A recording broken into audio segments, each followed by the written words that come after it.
உன் மகள் இன்று வெறுமையோடு இருக்கிறாள். தாயாக வேண்டும் என்கின்ற அப்படிப்பட்ட தாகத்தோடு இருக்கிறாள், தவிக்கிறாள். அவளுக்கு ஒரு பாசமான குழந்தை பிறக்க வேண்டும். அந்த குழந்தையினுடைய விழியிலே நீ உன் கணவரை காண விரும்புகிறாய் அல்லவா? அவரது சிரிப்பை, அவருடைய பார்வையை, அந்த குழந்தையினுடைய அந்த அழகான மனதை பிறர் புரியாது. ஆனால் உனக்கும் எனக்கும் தெரியும், அது பிறருக்கு தெரியாது. அந்த உயிர் திரும்ப வரும். அந்த உயிர் உன்னுடைய வீட்டில் ஒரு அதிசயமாக பிறக்கும். அதற்கான நேரம் மிக மிக அருகில் இருக்கிறது. என் பிள்ளையே, இப்பொழுது விஷயத்தை மட்டும் செய். ஒரே ஒரு விஷயத்தை மட்டும் செய். உன் மகளுக்கு நீ இதை சொல். நான் சொல்வதை உன்னுடைய மகளுக்கு சொல். மகளே, என் அன்பு மகளே, நீ தாயாக நேர்மையாக விரும்பு. நீ உன் உள்ளத்தால் அழைக்கிறாய் என்றால் உன் தந்தை தான் உனக்கு குழந்தையாக வருவார். அவளுக்குள் ஒரு ஒளி பிறக்கும்.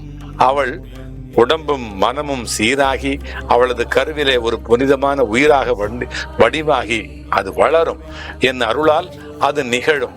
அது உன் கணவரின் நிழலாக வராது, அது ஒளியாகவே வரும். அதை சொல். அந்த குழந்தையை நீ பிடிக்கின்ற பொழுது அவனுடைய சிரிப்பு உன்னுடைய கணவரை நினைவூட்டும். அவனது கண்களில் நீ பார்த்த நெளிவு உனக்கு தெரியும். அவன் அழைக்கும் முதல் வார்த்தை பாட்டி என்று உன்னுடைய உள்ளத்தை உருக்கும். நீ அழுவாய். ஆனாலும் அந்த அழுகை சோகத்தினுடைய அழுகை அல்ல, அருளினுடைய வெளிப்பாடு. அது நீ நன்றி சொல்லக்கூடிய வரை வரும். என் பிள்ளையே, இது ஒரு கனவல்ல, இது உன்னுடைய நம்பிக்கையின் உயிர் வழியாக உருவாக போகின்ற ஒரு நிஜம்.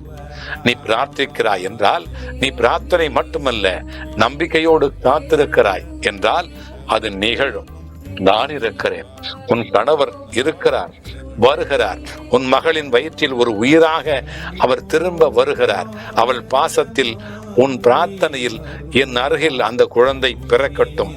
என்னுடைய அந்த மண்டபத்திலே இருக்கிற அந்த ஊஞ்சலிலே உன்னுடைய பேரப்பிள்ளையை போட்டு நீ மகிழப் போகிறாய். நான் சொல்லுகிறேன், இது நிச்சயம், இது சத்தியம், நடக்கும். நீ நம்பினால் நடக்கும். உன்னோடு நான் வந்து கொண்டே இருப்பேன். நீ வென்று கொண்டே இருப்பாய். அல்லாஹ் மாலிக்.